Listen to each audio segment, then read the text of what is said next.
Hey guys, Allison here. Today I have a massage tutorial on the scapula, this area of the body, and how to approach the scapula, think about it, and work with it.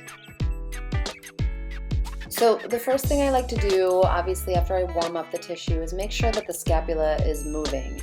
And I do this by standing on the opposite side of the table and grasping the scapula with my thumb and my hands so that I've got the medial border of the scapula with my thumb, and I've got the lateral border with one hand and the superior angle with the other hand.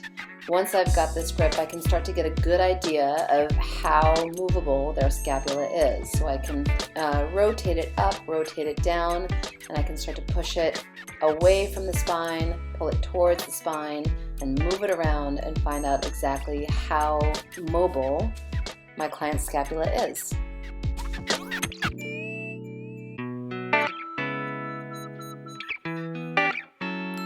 Once I've done that, I like to make sure that the nerve passage is really open and receptive to the work. So I'm going to gently make sure that all the nerve endings that come out of the spine, right in the cervical area and the upper thoracic area, are open. I'm going to do this by sinking into the lamina groove and applying a little bit of friction, making sure I'm pushing away those erector spinae muscles from the spinous processes.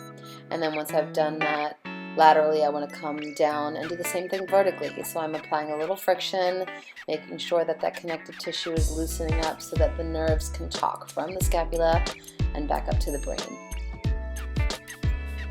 Then I want to sink a little bit deeper. I'm going to start to focus on the rhomboids here and push the rhomboids down and away from the spine. So I'm kind of sinking through those upper traps and following the fibers of the rhomboids, sinking down deep, really allowing not only the deep muscles to open up and lengthen, but focusing on that connective tissue that surrounds all of that and starting to stretch it apart, starting to really let everything unravel, pushing the scapula away from the spine.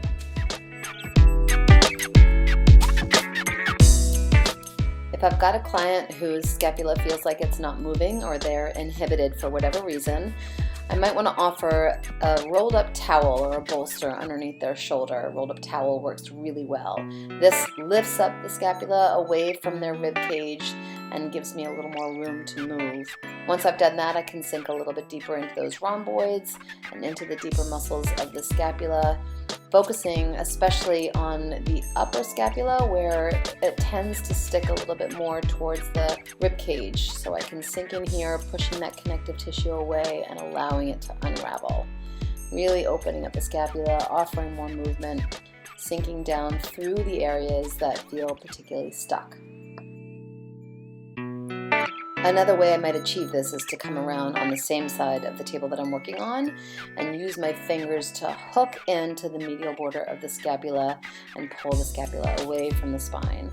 Again, I can sink in with some friction and focus on not only those deep stuck muscles, but that connective tissue that's holding everything and gripping the scapula close to the rib cage.